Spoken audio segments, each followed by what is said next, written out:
आज आप लोग अभ्युदय योजना के तहत संचालित राजकीय संत रविदास आईएएस विशेष शिक्षण संस्थान में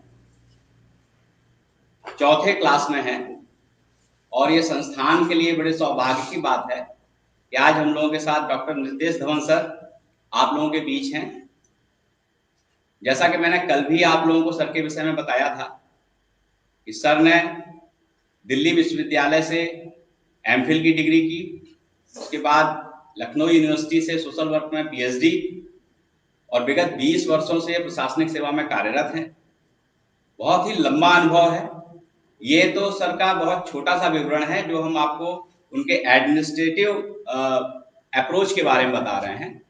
ये बहुत छोटा विवरण है। इससे अलग हटके सर लेखन के क्षेत्र में एक बहुत बड़ा नाम है। सर की लिखी हुई विषयों से संबंधित और कविताओं से संबंधित और आप लोगों को प्रतियोगी परीक्षाओं में जो समसामयिक विषयों पे जो आपको लेख लिखने पड़ते हैं, मेंस में जो डिटेल आंसर लिखने पड़ते हैं, उसके संबंध में सर के कई सारे लेख प्रकाशित होते रहते हैं अलग अलग प्रतियोगी परीक्षाओं से संबंधित पत्रिकाओं में, अखबारों में और विभिन्न प्लेटफॉर्मों पे। तो ये सौभाग्य की बात है कि सर हमारे बीच हैं और सर के साथ मैं बहुत पिछले कई सालों से जुड़ा हुआ हूं और ये सबसे आश्चर्य की बात मेरे लिए होती है कि वर्तमान में सर वाराणसी परिक्षेत्र के सहायक आयुक्त हथकरघा के पद पे कार्यरत हैं, जो कि एक मंडलीय अधिकारी का पद है और इतना व्यस्त पद है ये और इतने काम होते हैं।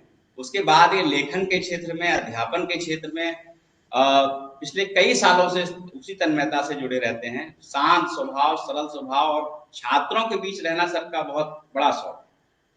तो ये सौभाग्य की बात है कि आज सर हम लोगों के साथ हैं। आप इनके साथ प्रतियोगी परीक्षाओं से संबंधित कुछ टिप्स लीजिए और उसको अपनी प्रतियोगी परीक्षाओं में लागू करके सफलता के परचम को लहराइए। धन्यवाद सर। Thank you.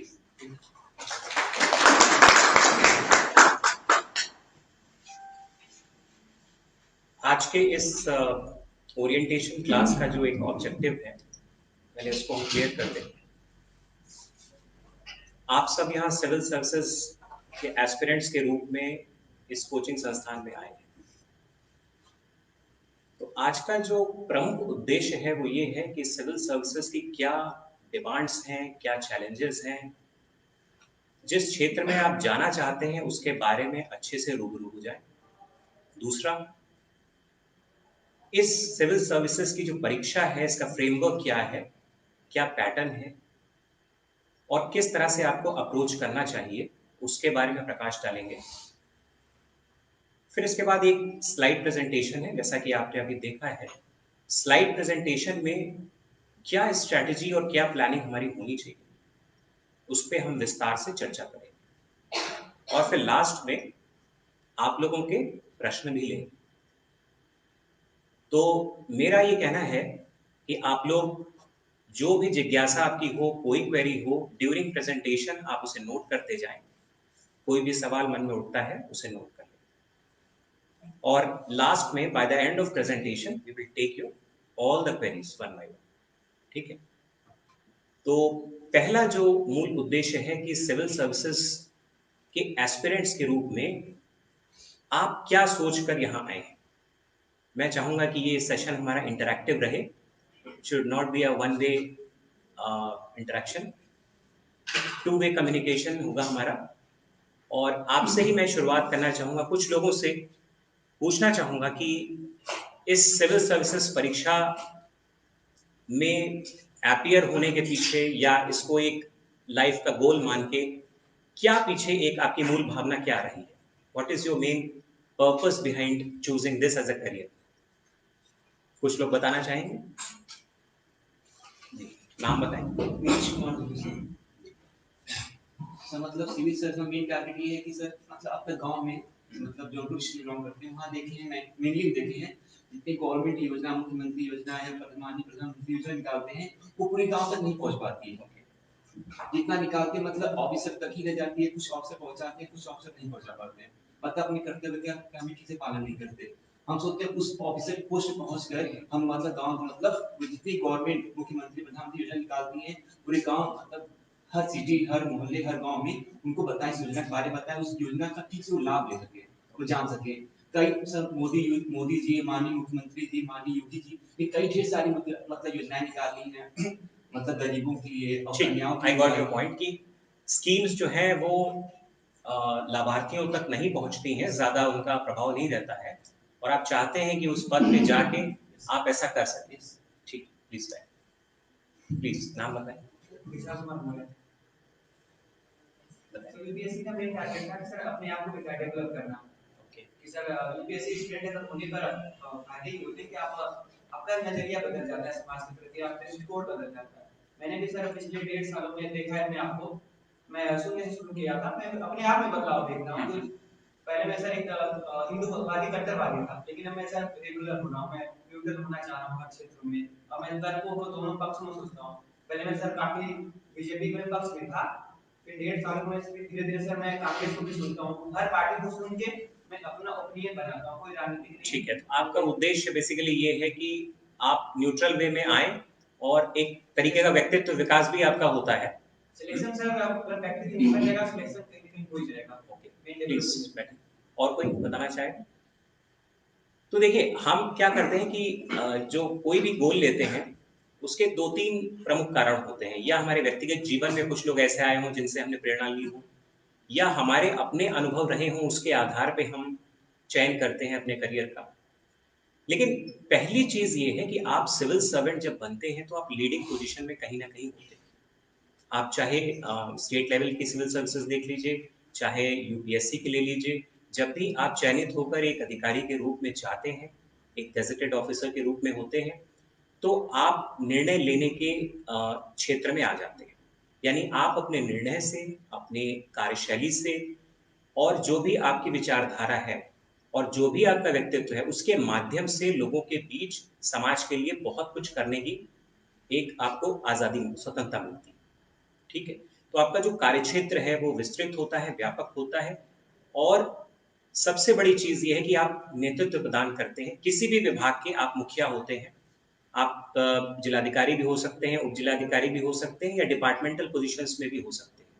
तो एक विभागाध्यक्ष के रूप में आपको वो दायित्व दिया जाता है कि जो भी सरकारी योजनाएं, जैसे आपने कहा, उनको आप बहुत प्रभावशाली ढंग से लागू करें। तो पहला जो मूल उद्देश्य ये है कि सिविल सर्विसेज सेवा के माध्यम से आप समाज की सेवा कर सकते हैं। आपको एक अथॉरिटी मिलती है, पद प्रतिष्ठा तो होती ही है, उसके अलावा बहुत सारे उत्तरदायित्व होते हैं जिसके माध्यम से आप लोगों की सेवा कर सकते हैं।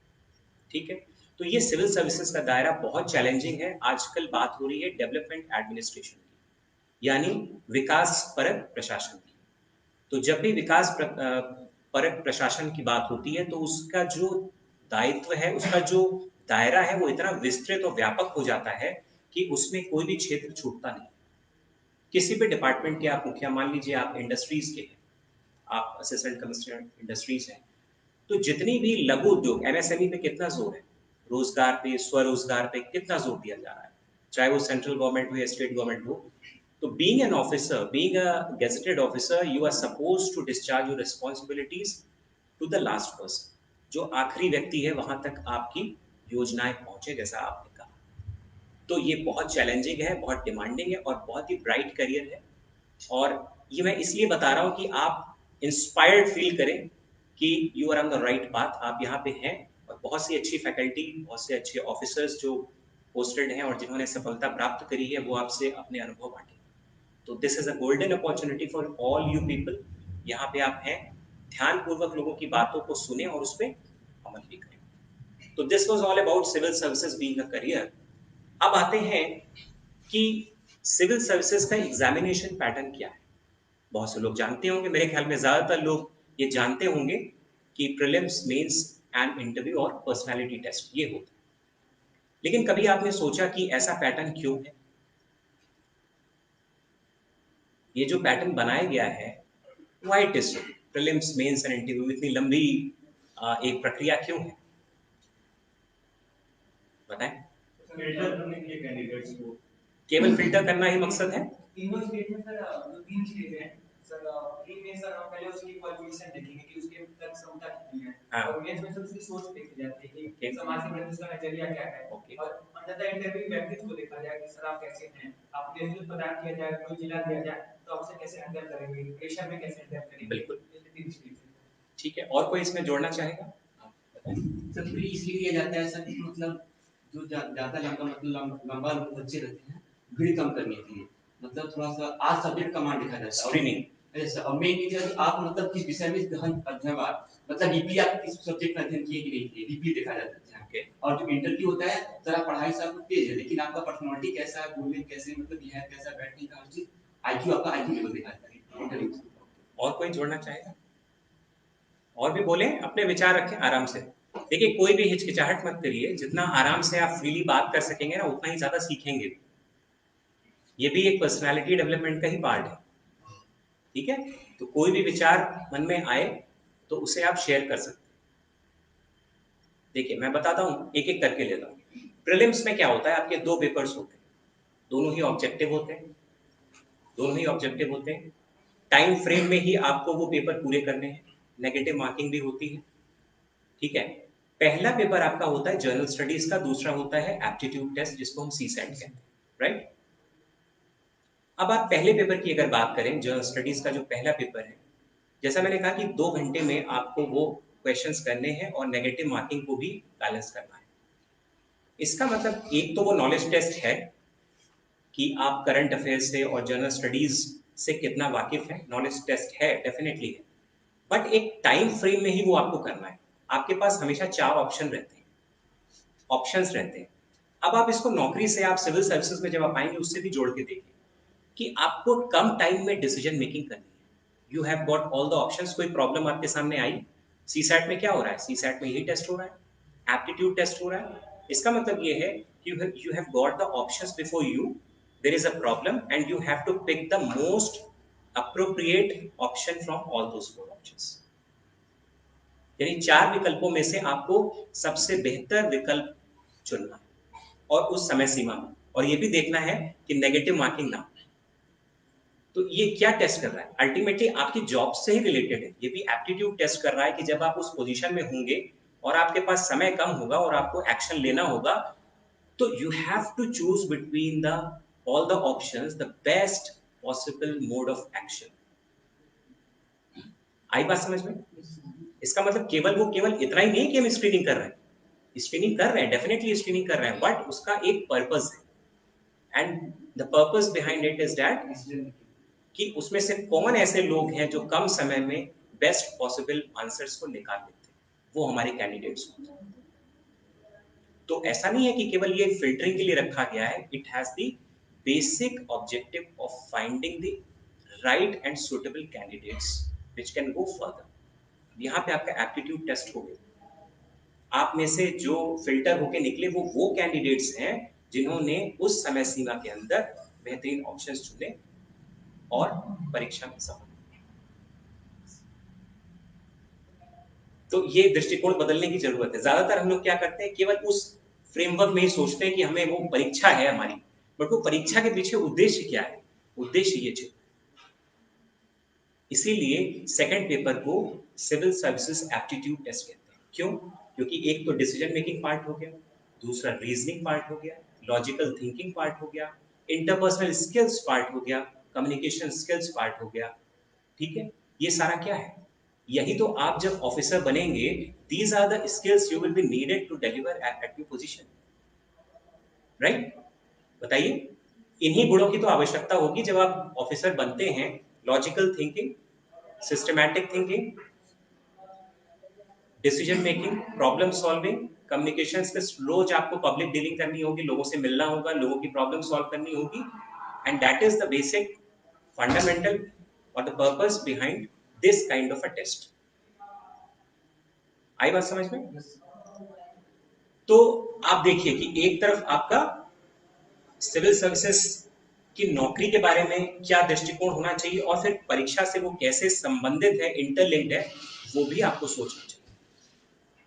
जब इसमें से स्क्रीनिंग हो गई, लोग आगे बढ़े, फिल्टर होके कुछ लोग आगे गए मेंस के लिए। मेंस का पैटर्न कैसा है? एक ऑप्शनल है, बाकी जनरल स्टडीज के पेपर्स हैं, एसए का पेपर है, इंग्लिश का पेपर है, ये सारे एग्जामिनेशंस हैं। तो जनरल स्टडीज का अब बात आ गई सब्जेक्टिव एक्सप्लेनेशन की, यानी वहां पे आपकी एनालिटिकल स्किल्स टेस्ट होती है। एनालिटिकल स्किल्स का मतलब ये हुआ कि जब आप पोजीशन में हो, after you are selected as a candidate, तब आपके पास बहुत सारे ऐसे मैटर्स आते हैं जो आपको एनालाइज करने होते हैं और आपको अपनी एनालिटिकल कैपेबिलिटीज दिखानी पड़ती है। यानी डिसीजन मेकिंग पहुंचने तक आप कैसे मैटर को सॉल्व करते हैं, रिजॉल्व करते हैं, उसके पक्ष विपक्ष हर पहलू पे, हर आयाम पे ध्यान देते हुए आप एक निर्णय पे पहुंचते हैं। और दूसरा, कितना अच्छा आप एक्सप्रेस कर सकते हैं, लोगों को कैसे परसुएट कर सकते हैं। और वहां पे भी वर्ड लिमिट है, उस वर्ड लिमिट में ही आपको एक्सप्रेस करना है, ठीक है ना। शॉर्ट आंसर्स है, लॉन्ग आंसर्स। तो आप देखिए, एग्जामिनेशन पैटर्न यूं ही नहीं बनाया गया है, ये इसलिए बनाया गया है कि आपकी इन क्षमताओं का भली प्रकार से एक जांच हो जाए और उसमें से हमें बेस्ट कैंडिडेट्स मिल पाए। तो you should not think this test in terms of competitive exam only, but also in terms of being an officer after you are selected. तो आप सोचिए कि ये चीजें आपके अंदर देखी जा रही हैं, इनका परीक्षण हो रहा है एक तरीके से, ठीक है। अब तीसरा जो पड़ाव है, जो अंतिम पड़ाव है, जो इसमें से भी मेंस क्वालिफाई करते हैं, they are called for interview. Interview, as we all know, एक पर्सनालिटी टेस्ट है, व्यक्तित्व का एक परीक्षण है, और उसमें आपकी नॉलेज तो काफी हद तक टेस्ट हो जाती है, बट हमने उस कैंडिडेट को तो देखा नहीं है। कैंडिडेट को हम देख के, उससे सवाल जवाब करके, उससे इंटरेक्शन करके, इंटरव्यू के माध्यम से हम ये परीक्षण करते हैं कि उस व्यक्ति के अंदर वास्तव में एक ऑफिसर लाइक क्वालिटीज हैं या नहीं। यानी वो सारी बातें, जो सारे गुण अभी हमने जिनकी बात की है, क्या वो उस व्यक्ति के अंदर हैं कि नहीं, वो एक्सप्रेस कर पा रहा है या नहीं कर पा रहा, अपनी क्षमताओं को वो अभिव्यक्त कर पा रहा है या नहीं कर पा रहा। इसीलिए इंटरव्यू के क्वेश्चंस आप देखिए, ज्यादातर सही और गलत में नहीं होते, ओपिनियन सेंटर्ड होते हैं। आपका जैसे कोई एक मुद्दा दे दिया, कोई इशू दे दिया जो कंटेम्प्रेरी है, and you have to express your opinion about it and convincingly आपको परसुएट करना। वो गलत और सही का प्रश्न नहीं है, वो कितने अच्छे से आप एक्सप्रेस कर पा रहे हैं और कितना फर्मली आप स्टैंड ले रहे हैं, वो परीक्षण का विषय होता है। तो आप देखेंगे कि बहुत सारे हाइपोथेटिकल, बहुत सारे सिचुएशनल क्वेश्चन पूछ रहे थे कि आप ऑफिसर हैं और वहां ये इशू हो गया, किसानों की समस्या आ गई, बिजली की समस्या हो गई, पानी की समस्या होगी, and being a officer in charge of that department, how will you resolve that problem? आ रही बात समझ में? तो आप देखिए, पूरी प्रक्रिया में ये केवल कलम चलाने वाली बात नहीं है, या केवल पढ़ाई लिखाई तक ही सीमित नहीं। एक दृष्टिकोण, आपका व्यक्तित्व, आपका परीक्षण, जो बेस्ट पॉसिबल हमें कैंडिडेट्स उसमें मिलते हैं, वही ऑफिसर एज ए ऑफिसर वो सिलेक्ट होते हैं। आई थिंक ये दृष्टिकोण बदलने की जरूरत है कि जब आप पढ़ें तो अपने आप को उस जगह रख के देखिए, एज एन ऑफिसर आप रख के देखिए, तो आप देखिए आपके पढ़ाई के तरीके में कितना बड़ा परिवर्तन आता है। आपका नजरिया बदल जाएगा पढ़ाई के प्रति। आप जब पढ़ते होंगे और जब अब आप पढ़ेंगे ये चीजें सोच के, तो आपका नजरिया अपने आप बदल जाएगा। तो first and foremost, we should have a attitudinal shift, यानी हमारी जो मनोवृत्ति है उसमें बदलाव की जरूरत है। अगर हम बड़े लक्ष्य पाना चाहते हैं तो पहला जो चरण है, that is attitudinal change, attitudinal shift. You should recognize yourself, you should think yourself like as an officer. तभी आप वो अप्रोच आएगी, आपकी पढ़ाई लिखाई में सब आ जाएगी। आप जब नोट्स बनाएंगे तो आप सोचेंगे कि आपका क्या टेस्ट हो रहा है, कोई शॉर्टकट मेथड्स नहीं अप्लाई हो, ठीक है। तो ये पहली चीज यही थी कि आपको ये ओरिएंटेशन का मतलब यही है, उन्मुखीकरण, कि आप इस परीक्षा के प्रति पूरी तरह से मेंटली प्रिपेयर हो जाए। मेंटल प्रिपरेशन सबसे पहली सीढ़ी है सर। मानसिक तैयारी जिसको हम बोलते हैं किसी भी परीक्षा के लिए या किसी भी लक्ष्य के लिए, पहली सीढ़ी मानसिक रूप से तैयार। और जब आप मानसिक रूप से तैयार हो जाते हैं तो आपकी जो अप्रोच है अपने लक्ष्य के प्रति, गोल के प्रति, वो बहुत ही सकारात्मक हो जाती है और आप किसी भी शॉर्टकट के लिए आप तैयार नहीं होते। आप फिर कमिटमेंट लेवल आपका बढ़ जाता है। तो पहला ऑब्जेक्टिव इस क्लास का मेरा यही था कि आपको इस परीक्षा के बारे में बताएं और कैसे अप्रोच करना चाहिए इस परीक्षा को, उसके बारे में बताएं। ठीक है, अब आगे बढ़ते हैं। तीसरा जो हम लोग का पॉइंट है वो स्लाइड प्रेजेंटेशन पे है कि what should be our strategy and plan. कैसे, जैसे बहुत सारे लोग हैं, जब मान लीजिए ये कोचिंग स्टार्ट नहीं होती, ये योजना बहुत ही महत्वाकांक्षी और बहुत ही अच्छी योजना, बहुत सकारात्मक सोच के इसके पीछे छुपी हुई है, बेहतरीन योजना। हम लोग अक्सर इन चीजों के बारे में केवल बात करते थे, मगर आज ये हो रहा। तो बहुत सारे ऐसे कैंडिडेट्स हैं, अगर सपोज ये नहीं होता तो क्या होता, आप क्या सोचते? आप भटकाव की स्थिति में होते, कहाँ अप्रोच करें, किसके पास जाएं? होता नहीं होता, हम लोग भी ऐसे ही सोचते थे। तो बहुत सारे लोगों के संपर्क में नहीं होते हैं जो इस फील्ड में हो, तो होता क्या है, इसलिए हमारा बहुत सारा समय वेस्ट हो जाता है केवल चर्निंग में, जिसको हम चर्निंग बोलते हैं, मंथन, इसमें बहुत सारा समय वेस्ट हो जाता है और हम जिग जैग ऐसे रास्ते अपनाते हैं, कभी इधर कभी उधर, कभी इधर कभी उधर। किसी ने कुछ कह दिया तो हमने कर लिया, किसी ने कुछ कह दिया तो हमने कर लिया, किसी की सलाह मान ली और हमें कोई एक राइट डायरेक्शन नहीं मिल पाता। तो you are lucky enough who have got this opportunity, so take full use of this opportunity. जितना आप इस अवसर का लाभ उठा सकते हैं आप उठाइए। ठीक है, आगे बढ़े। ये लाइट ऑफ करेंगे इसको।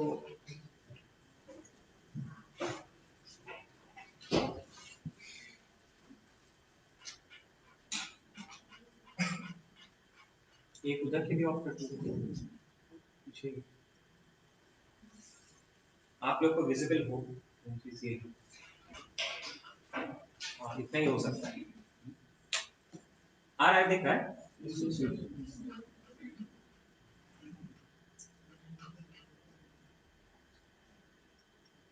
मेरे ख्याल में विजिबल होगा पीछे तक।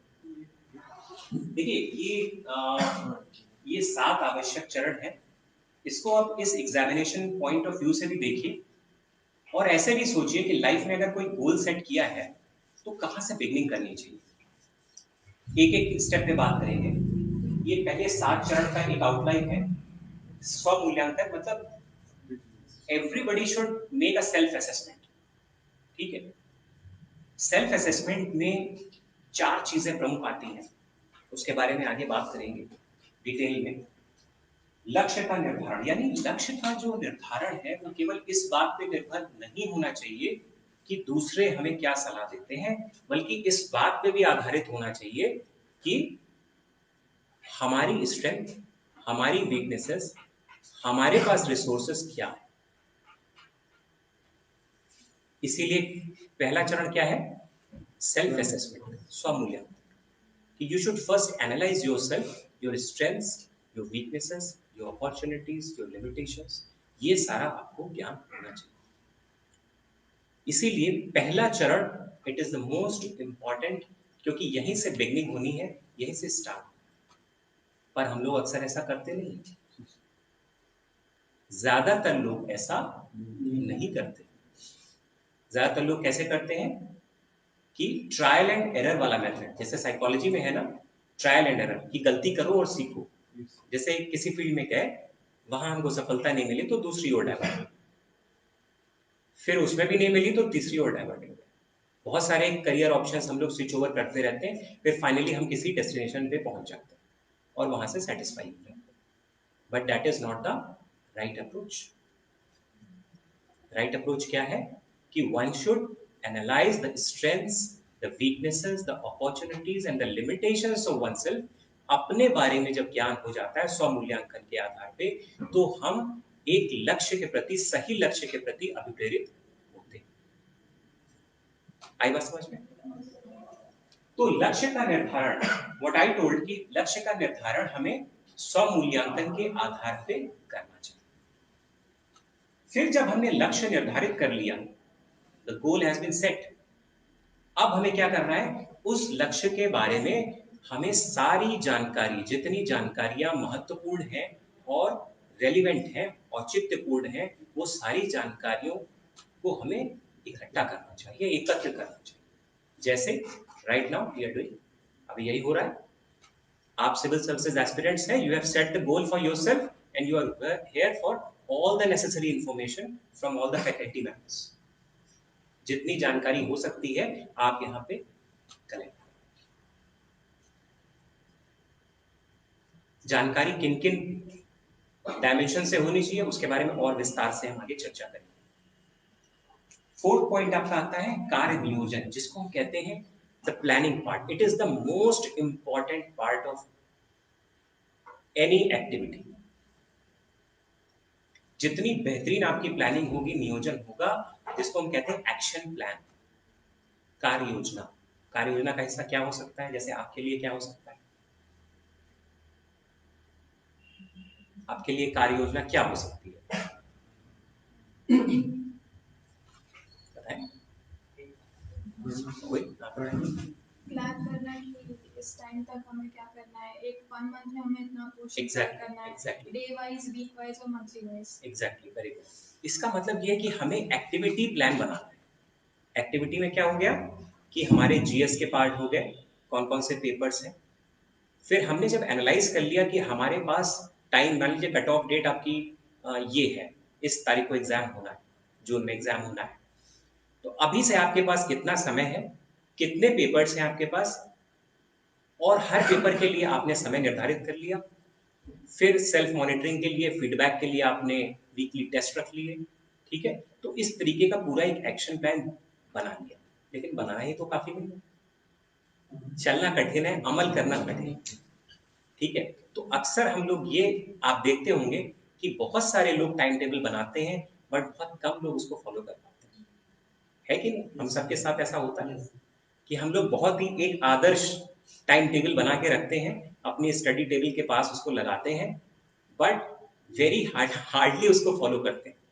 कुछ हद तक फॉलो करते हैं, कुछ 60%, 70% तक उसको अप्रोच करते हैं, और सबसे ज्यादा जो लोग फॉलो कर लेते हैं अनुशासित होकर या सिंसियरिटी के साथ, वो लक्ष्य के करीब पहुंच सकते हैं। ठीक है, तो अगला पॉइंट यही है कि योजना का क्रियान्वयन, इसके क्या क्या आयाम हो सकते हैं, कौन कौन से इसके अंदर इश्यूज हो सकते हैं, उस पर भी डिटेल में बात करेंगे। अगला है नियमित रूप से तैयारी का मूल्यांकन। ये इसलिए इंपॉर्टेंट है, मैं आपको बताऊं पर्सनल एक्सपीरियंस से, क्योंकि ये एग्जाम का जो पैटर्न है ना, it's like an snake and ladders, सांप सीढ़ी का खेल है, कि आप चढ़ेंगे फिर उतरेंगे, चढ़ेंगे उतरेंगे, ऐसा हो सकता है। तो जब आप मान लीजिए चढ़े और उतरे, तो जब उतरने वाला प्रक्रिया होती है तो उस टाइम स्वमूल्यांकन बहुत जरूरी हो जाता है कि what are the mistakes you are committing, कौन कौन सी गलतियां आप कर रहे हैं। और ऐसे में इवैल्यूएशन और फीडबैक ऐसे लोगों से लीजिए जो आपसे ज्यादा एक्सपीरियंस्ड हो, जो सक्सेसफुल हो, वो आपको गाइड कर सकते हैं, आपकी फैकल्टी भी हो सकती है जो आपका मार्गदर्शन कर सकती है कि कहाँ आप गलती कर रहे हैं। अगर आपने ये फिगर आउट नहीं किया, अगर आपने ये पॉइंट आउट नहीं किया और अपने जो लिमिटेशंस हैं उसको आइडेंटिफाई नहीं किया, then you will make the same mistake in other attempts also. अगले अटेम्प्ट में फिर वही मिस्टेक्स आपसे होंगी और फिर वही परिणाम। दैट इज व्हाई स्वमूल्यांकन, ये नियमित रूप से तैयारी का मूल्यांकन बहुत ही अनिवार्य है।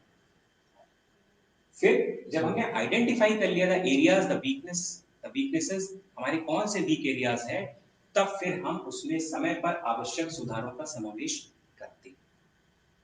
यानी जहां पे हमारी गलतियां हो रही हैं उसको रेक्टिफाई करके और फिर हम नई चीजें लाते हैं, जिससे कि हमारी कार्य योजना और बेहतर हो और हम इम्प्रूव कर सकें। तो once you have figured out your mistakes, rectify your mistakes, and then again start with the same enthusiasm. ठीक?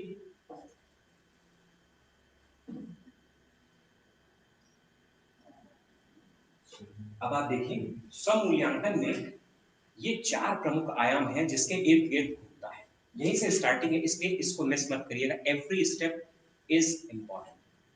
पहला है गुण, विशेषताओं, अभिरुचियों तथा उपलब्ध संसाधनों का आनंद। ठीक है, एक शॉर्ट एनालिसिस होती है, पढ़ा है किसी ने शॉर्ट एनालिसिस? मैनेजमेंट का कोई हो या कहीं पढ़ा हो? SWOT, short analysis. S for strength, opportunities, weakness और थ्रेट्स। हाँ exactly, strength, weaknesses, opportunities and threats. यानी अपने गुण जो है, पॉजिटिव्स क्या है वो भी आपको जानना जरूरी है, आपकी कमियां क्या हैं वो भी जानना जरूरी है। ये आप एग्जामिनेशन फ्रेमवर्क के अंदर भी कर सकते हैं। जैसे आपकी स्ट्रेंथ क्या होगी, कुछ पेपर्स आपके स्ट्रेंथ होंगे, कुछ आपके वीक एरियाज होंगे। अपॉर्चुनिटीज और थ्रेट्स का मतलब ये है कि कैसे आप उसका उपयोग अवसर के लिए कर सकते हैं, यानी अपनी स्ट्रेंथ का उपयोग आप कैसे अपने गोल तक पहुंचने के लिए कर सकते हैं। Threats is like limitations. आपकी लिमिटेशन मान लीजिए ये भी हो सकती है कि आप बहुत दूर जाके पढ़ाई नहीं कर सकते, आप गांव में हैं तो आप बहुत ज़्यादा नेटवर्क या इंटरनेट का फ़ायदा नहीं उठा सकते, ये लिमिटेशंस हो सकती हैं। तो उस फ्रेमवर्क में रह के आप कैसे अपना प्लान बनाएंगे, ये इंपॉर्टेंट है, तो ये मालूम होना चाहिए आप। फिर कमजोरियों एवं सीमाओं का ज्ञान, वही बात जो मैंने अभी कही है। गुण और अवगुण के आधार पर उपलब्ध अवसरों पर विचार करना, यानी अब जैसे मान लीजिए आपकी स्ट्रेंथ आपकी GS है या एप्टीट्यूड है, उसके आधार पे आप प्रीलिम्स क्वालिफाई कर लेते हैं, but your analytical skills are not that good. आपकी जो विश्लेषण क्षमता है वो उतनी बेहतरीन नहीं है। ऑब्जेक्टिव को जैसे होता है, बहुत से लोग ऑब्जेक्टिव बहुत जल्दी क्लियर कर लेते हैं और मेंस में नहीं अच्छा कर पाते, तो वो उनकी लिमिटेशन है, उसको पहचान के उसको इम्प्रूव करना। ठीक है, फिर बाधाओं और चुनौतियों के प्रति सजगता। जैसे इसका मतलब ये है, बड़े लक्ष्य में बहुत सारे चैलेंजेस भी होते हैं, कई बार अनफोर्सीन सर्कमस्टेंसेस होते हैं जो आपको पता नहीं होते लेकिन एकदम से आ जाते हैं। जैसे मान लीजिए फैमिली कंडीशंस हो गई, कुछ एक्सटर्नल फैक्टर्स हो गए जिसकी वजह से आपको अपने लक्ष्य के प्रति बाधा उत्पन्न हो रही है। कई बार ऐसी परिस्थितियां उत्पन्न हो गई या आप बीमार पड़ गए, वो सब चीजें अनफोर्सीन हो, तो उसके बारे में हम बहुत कुछ नहीं कर सकते, लेकिन ये जरूर कर सकते हैं कि we can use our time to maximum. एक बात हमेशा ध्यान रखिए कि टैलेंट में हम 19-20 हो सकते हैं, but we all have got the same amount of time, that is 24 hours. ये बात हमेशा दिमाग में रखिए। टैलेंट में 19-20 हो सकते हैं, बट टाइम सबके पास बराबर है, 24 hours. Everybody has got 24 hours. आपने फिजिक्स में एक पढ़ा होगा, एक फॉर्मूला है पावर का फॉर्मूला है time into energy. Time into energy is good power. वही लाइफ में भी अप्लाई होता है, that applies on our life also, कि हम अपनी एनर्जी और अपने टाइम को कितना अच्छा यूज कर रहे हैं, दैट मेक्स अस पावरफुल। समय और ऊर्जा, और ज्यादातर जो लोग क्लियर नहीं कर पाते वो इन्हीं दोनों एरियाज में कहीं ना कहीं मार खाते कि we don't use our energy and time properly. तो if you have to become powerful का मतलब वो पावरफुल नहीं, पावर का मतलब you should feel empowered। आपको अंदर से लगना चाहिए that you are empowered, है ना, कि आप समय और अपनी ऊर्जा का सदुपयोग करेंगे तो आप अपने लक्ष्य तक जरूर पहुंच सकते हैं। ठीक है, आगे बढ़े।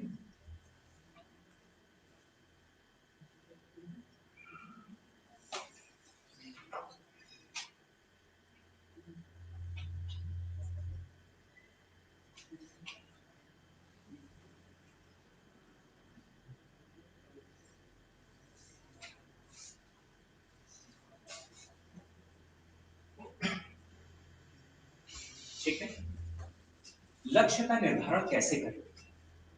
जैसे मैं आपको बताऊं, 2 तरीके के रास्ते हैं जिससे हम लक्ष्य का निर्धारण करते हैं। पहला, जैसा मैंने बताया कि दूसरों की सलाह से या दूसरों से प्रभावित हो, बहुत सारे करियर डिसीजंस हम ऐसे लेते हैं। मगर एक ऐसा रास्ता भी है कि आपका इंट्रिंसिक मोटिवेशन हो, कि आप अंदर से अभिप्रेरित हो, आपको लगे कि हाँ मुझे मुझे इस ओर ही जाना है। मतलब it comes from you, from your inner self, आपके अंदर से आ रहा हुआ कि हमें ये करियर में जाना है। तो यू शुड फाइंड आउट कि वो आप जितने लोग हैं वो रीजन, वो फैक्टर इस फील्ड में आने का क्या है। अगर तो पहला रास्ता है तो थोड़ा सा आपको काम करना पड़ेगा, और अगर दूसरा वाला रास्ता है तो आप सही रास्ते पे हैं। ठीक है, यानी आप अंदर से अगर आप मोटिवेटेड हैं और आपको लगता है कि आपके लिए करियर है, तो आप सही रास्ते पे हैं। और अगर किसी से एक्सटर्नल फैक्टर या इन्फ्लुएंस से आते हैं तो उस पर काम आपको ये करना पड़ेगा, फिर आपको उस पर थोड़ा मेहनत करके और उसे अपना लक्ष्य बनाना पड़ेगा। ठीक है, जैसे दूसरों ने कह तो दिया, मगर फिर आपको भी अपना उसे अपनाना पड़ेगा। लक्ष्य के प्रति जितनी ज्यादा क्लैरिटी होती है, जितना ज्यादा स्पष्टता होती है, उतना ही हम लक्ष्य के नजदीक आसानी से पहुंच सकते हैं। कई बार हमारा माइंड कंफ्यूज होता है, हाफ हार्टेड अटेम्प्ट हम करते हैं, हो जाए तो भी ठीक, ना हो जाए तो भी ठीक। बहुत कमिटमेंट लेवल हमारा उस पर निर्भर करता है कि हमने लक्ष्य का निर्धारण कैसे किया। तो clarity in purpose, clarity in goal is very very important. Ideally all should be intrinsically motivated towards their गोल। आंतरिक रूप से लक्ष्य के प्रति अभिप्रेत होना बहुत अनिवार्य है, क्योंकि ये एक लंबा लक्ष्य है, आसान लक्ष्य नहीं है जिसके पीछे हम जा रहे हैं। तो उसके लिए दृढ़ता, मानसिक दृढ़ता भी चाहिए, स्पष्टता भी चाहिए। ठीक है, इस हेतु अनुभवी व्यक्तियों एवं विशेषज्ञों से विचार विमर्श होगा, जो यहाँ पे आपको मिल रहा है। बहुत सारे फैकल्टी मेंबर्स, बहुत सारे ऑफिसर्स आपके बीच आएंगे, आपसे अनुभव बांटेंगे, सिविल सर्वेंट्स आएंगे, वो आपसे बात करेंगे। तो the mistakes they have made, वो कम से कम आप ना करें, है ना। तो समय समय पर आप देखेंगे कि आपको ये मार्गदर्शन मिलेगा, जिससे आपको ये बहुत बढ़िया अपॉर्चुनिटी है कि आप पहचान पाएं कि कम से कम वो गलतियां आपको नहीं करनी चाहिए। ठीक है, तीसरा है व्यवहारिक दृष्टिकोण। ये बहुत इंपॉर्टेंट है। कई बार क्या होता है कि दो चीजें होती हैं, एक हमारी एक्सपेक्टेशंस होती हैं और एक हमारी कैपेबिलिटीज होती हैं। ये ऐसे, ठीक है। अगर कैपेबिलिटीज और एक्सपेक्टेशंस बराबर लेवल पे है, तराजू की तरह, तब तो बहुत अच्छा है। ठीक है, और अगर मान लीजिए एक्सपेक्टेशंस आपकी बहुत ज्यादा है और क्षमता यहाँ पे है, इसका परिणाम क्या होता है? ज्यादातर क्या होता है? फ्रस्ट्रेशन, कुंठा, डिप्रेशन होता है। और दूसरा, अगर आपकी कैपेबिलिटीज बहुत ज्यादा है और एक्सपेक्टेशंस नहीं है, यानी आप आलसी प्रवृत्ति के हैं, आप करने की क्षमता तो बहुत है मगर कर नहीं है, फिर तो वो भी कहीं ना कहीं आपको अंडर अचीवर बनाता है। इसलिए हमेशा व्यवहारिक दृष्टिकोण अपनाना चाहिए, जिसका मतलब ये है कि जो आपकी क्षमता है, जो आपकी विशेषताएं हैं, उन गुणों का उपयोग आप मैक्सिमम ऑप्टिमम तरीके से कर सकें। और इसीलिए व्यवहारिक दृष्टिकोण अपनाया जाना बहुत जरूरी है। कोई जरूरी नहीं कि आपका कोई फ्रेंड या कोई आपके घर में कोई रिलेटिव ऐसा कर रहा है तो आप भी वही रास्ता अपना लें। हो सकता है वो आपके लिए वो रास्ता ना हो। तो यू शुड ऑलवेज, इसीलिए स्व मूल्यांकन मैंने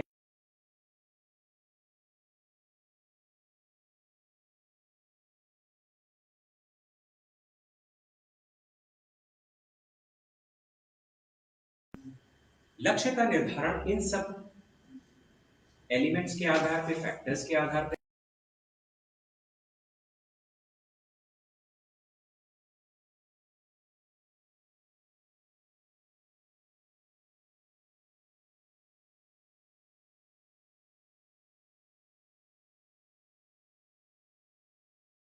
संबंधित समस्त जानकारी एकत्रित करें। Once you have come here, you all have decided to be civil servants, और लक्ष्य निर्धारित हो गया, तो अब हमें सारी जानकारी, उसके गुण तथा उसकी चुनौतियां जो आज हम कर रहे हैं, इसके बारे में आज की क्लास है पूरी, सभी पक्ष समझ